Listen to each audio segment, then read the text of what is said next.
Hey folks, Blavasi here once again with the Genie. And we're going to be asking people what they feel about Black History Month. Are you ready for this? Oh yeah, I'm real ready, man. The first question I have is for the Black History Month is what is your honest opinion of Black History Month? Just recognition of, obviously the history, but like how far we've come and the change we've seen, I suppose, would be my definition of it. Yeah. It is a month in which we celebrate and it's a thing of Black people acknowledging that they was once into slavery and captivity, but now they are free. Okay, let me have this done. Okay, so my honest opinion about Black History Month, this is something that should be practiced every day. Now we know that African Americans in history have done quite a bit. I'd say it's history. You either like history or you don't. History, we learn about a lot of things that white men have done and said, and I feel like in Black History Month we have like a specific time frame to just kind of really reflect and get some special attention to people that have made the country and the world a better place. So I think it's a really good way to learn, like you said, learn more about Black history and what that culture went through and is still going through, and to just be able to recognize and acknowledge kind of where we came from, where Black history came from, and where we are now, and we still have a long way to go. But it's like, hey, it's always an ongoing thing, but let's dedicate a month so we can really just focus a little bit more on that. Do you think companies care about Black history, or do you think they're just trying to, boost profits? Yeah, just like recently I just saw on Twitter that IBM has changed their their logo on Twitter to the green, yellow, and green, yellow, and red to kind of symbolize that, Black History Month. Kind of like how they do. Yeah, that's for profit. I think there are companies definitely doing it for profit, and also there's a level of obligation, feeling like we have to do this because we have to include, we have to do all this stuff. Well, I can't really tell you if they all care, only if I knew their hearts, but I like the green light though. I do believe that you can tell the sincerity of the people when they speak. Of course, they're boosting their profits. If I can use a specific month or a situation to put some money in my pocket, of course I'm going to do so. So that's a no-brainer. Next. They definitely do that.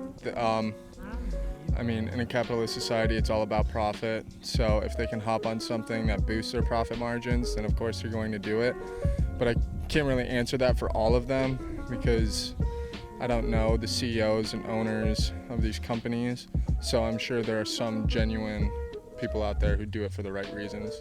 And there are genuine companies that I think really do care about it and it just depends on what their main goal is. But bandwagon. I think there are for sure companies that are like, no, this is really important. We need to make sure that we that's why we I celebrate said and we which do this. one. Yeah, which company? Because there are definitely companies like, this is just something we got to do. Come on, and they don't really care, but they're doing it because it's the right thing to do. Yeah, it's a cool thing to do. Everyone else is doing it. Exactly. Let's do it. but I would say the big multinational corporations, I feel like it's almost, and again, there's definitely some exceptions, those folks might be more inclined to just hop on for the profits. I feel like the real mom and pop and the small businesses, I really feel like they care a lot more about these kind of things.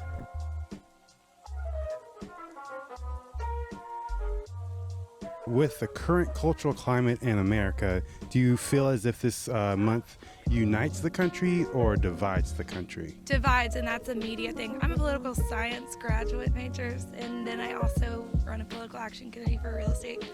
So the media kind of forces us apart, and it's very sad. It should unite. If there's any division, then that's just closed-minded people, and that's the issue we're seeing right now anyways. Which is the reason that we have this month. It's people just need to open up. Honestly, it should be to a point where there wouldn't even necessarily have to be a Black History Month. Well, you know what? That's a good question. Does it unite or divide? Right now, we're kind of divided.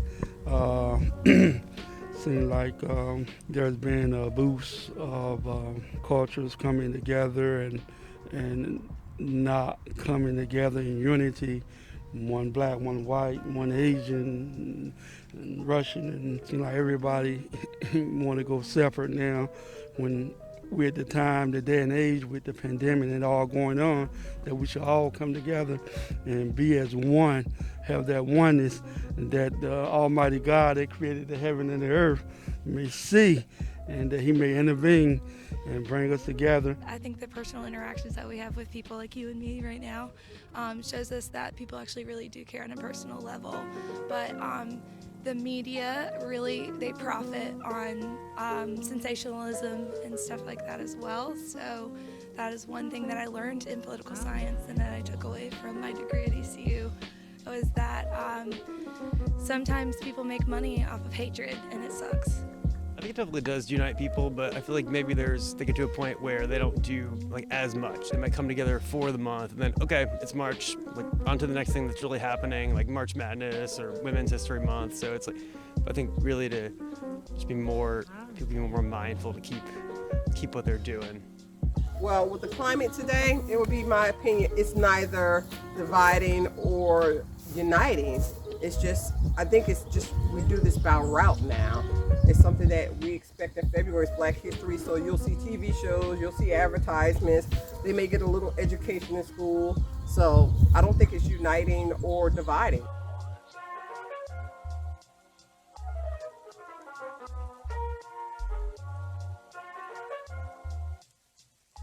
Support a month focused on the history of America as a whole. I think every other country besides ours celebrates as a whole. Like, if you have anybody that you know from like Canada, or like they're really more about nationalism and celebrating as a whole, I think we've lost that sight of America being a melting pot, and like, let's just all be like a big, great soup. If there was a month to just like look at and appreciate like what all it means to like live in America and like how great we have it and how it's taken for granted on all sides, I mean, that would be a good thing. Okay, I would definitely support a month for history on America as a whole, but it would have to encompass all of America, and America is a melting pot. It'd be a lot. Yes, it's just not Anglo-Saxon, it's just not African Americans. We have people from different ethnic groups, different races. They come from different countries. It's a melting pot. If we're going to celebrate America, it's going to be the good, the bad, and the ugly. I like the idea of, July, Independence Day. It could be like the American History Month that it would incorporate like Native American, immigrant voices, that sort of thing. And even I think LGBTQ of recent 50, 60 years, those movements, I think that would be, I know we got Juneteenth, not Juneteenth, I was thinking something else. But yeah, I think we've got somewhere between maybe Juneteenth and 4th of July. I think it's kind of like remembering a lot of the contributions we don't always think about. Do y'all have like a Black History Month like fact that you kind of can share? Well, it would be because of the name, Black History. I'm black, and I got a little white in my family, a little Hispanic in my family. So I'm mixed blood, but they said dominant is black is the dominant gene. So, and I look basically more black than anything else. So I say Black history of who I am. And I always think of Amazing Grace, if you know the background of that story. That's one of my favorite examples of the person who wrote Amazing Grace. It was a bunch of slaves that saved their lives on a boat, and everybody was drowning because at the end of the day they were all humans, and that was why he wrote that song, because he had slaves, and it was a long time ago when Amazing Grace was written, and that is what the song's about, was that I once was lost but now I'm found.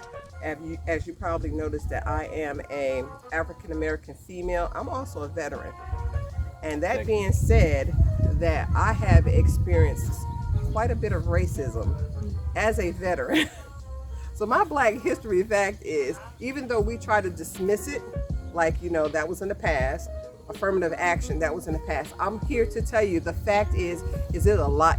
Racism is alive and it's well here in the United States. It hasn't gone anywhere.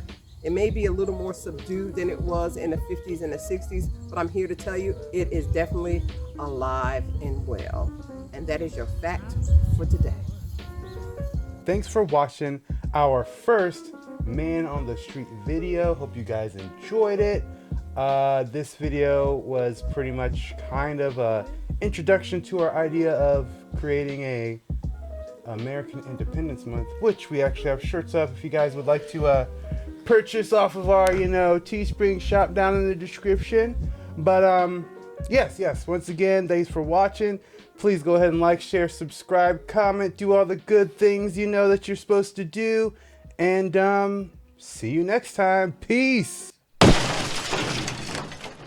All right, man, and we're just gonna ask them a couple of questions about this. Let's see how they feel about Black History Month, if they like it or not. I'm just kidding. And they have not been recognized. It's not taught in school, so this is why we have a Black History Month. Even though I would say we have a Black History Month and the dog is eating my chickens, and it's not taught in school, they have to learn it. So that's why we have Black History Month.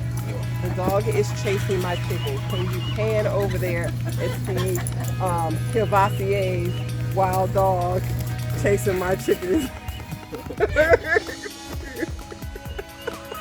Well, there you have it, folks.